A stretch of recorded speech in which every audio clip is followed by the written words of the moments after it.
ఎంత దారుణం అంటే ఈ ప్రపంచంలో నాకు చూసినప్పుడు స్త్రీకి ఇక్కడ స్వేచ్ఛ ఉంది అని అంటున్నాం, కానీ నాకు తెలిసినప్పటికీ ఇక్కడ స్వేచ్ఛ లేదు. భారతదేశంలో మొట్టమొదటిసారిగా స్త్రీకి స్వేచ్ఛని సమానత్వాన్ని ఇచ్చింది ఎవరైనా ఉన్నారంటే అది ద గ్రేట్ తథాగత్ సిద్ధార్థ గౌతమ బుద్ధుడు మాత్రమే. దాని తర్వాత భారతదేశ చరిత్రలో ఇంకొక చోట కనిపిస్తుంది స్త్రీకి స్వేచ్ఛనిచ్చినటువంటి ఒకే ఒక వ్యక్తి ద గ్రేట్ ఛత్రపతి శివాజీ మహారాజ్ గారు.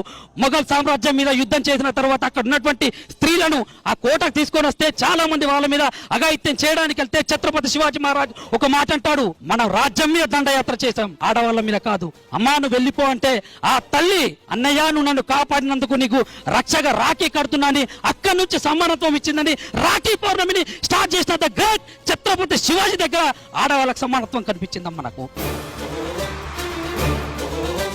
ఈ ప్రపంచ చరిత్రలో మొట్టమొదటిసారిగా ద గ్రేట్ సావిత్రిబాయి ఫూలే. ఎంతమందికైనా తెలుసా అమ్మా? భారతదేశంలో మొట్టమొదటి చదువుల తల్లి, మొట్టమొదటి ఉపాధ్యాయురాలు మహాత్మా జ్యోతిరావు ఫూలే గారు మొట్టమొదటిసారిగా ఆవిడకు చదువులు నేర్పించి ఈ ప్రపంచంలోనే భారతదేశ చరిత్రలో మొట్టమొదటి ఉపాధ్యాయురాలుగా ఆవిడకు సమానత్వం కనిపించింది. ఇంకా వీళ్ళ తర్వాత నాకు ఇంకొక గొప్ప వ్యక్తి చాలా అందంగా కనిపిస్తాడు, చాలా గర్వంగా కనిపిస్తాడు మేడం. 1951 ఫిబ్రవరి 5న హిందూ కోడ్ బిల్ ను పార్లమెంట్ లో ప్రవేశపెట్టినప్పుడు అక్కడ ఉన్నటువంటి వాళ్ళల్లో కొంతమంది నాయకులు ఆడవాళ్ళకి హక్కులు ఎందుకండి, ఆడవాళ్ళు ఏం చేస్తారండి, వాళ్ళు వంటింటి కుందేళ్లు కేవలం పిల్లల్ని కనడానికి పనికొచ్చే యంత్రాలు అని చెప్పినప్పుడు ఆడవాళ్ళకి స్వేచ్ఛనివ్వాలని నాకు ఈ పదవి ఎందుకని తన కేంద్ర న్యాయ శాఖ మంత్రికి రాజీనామా చేసిన ఏకైక వ్యక్తి the great doctor BR Ambedkar గారి దగ్గర ఆడవాళ్ళకి సమానత్వం కనిపిస్తుందమ్మా.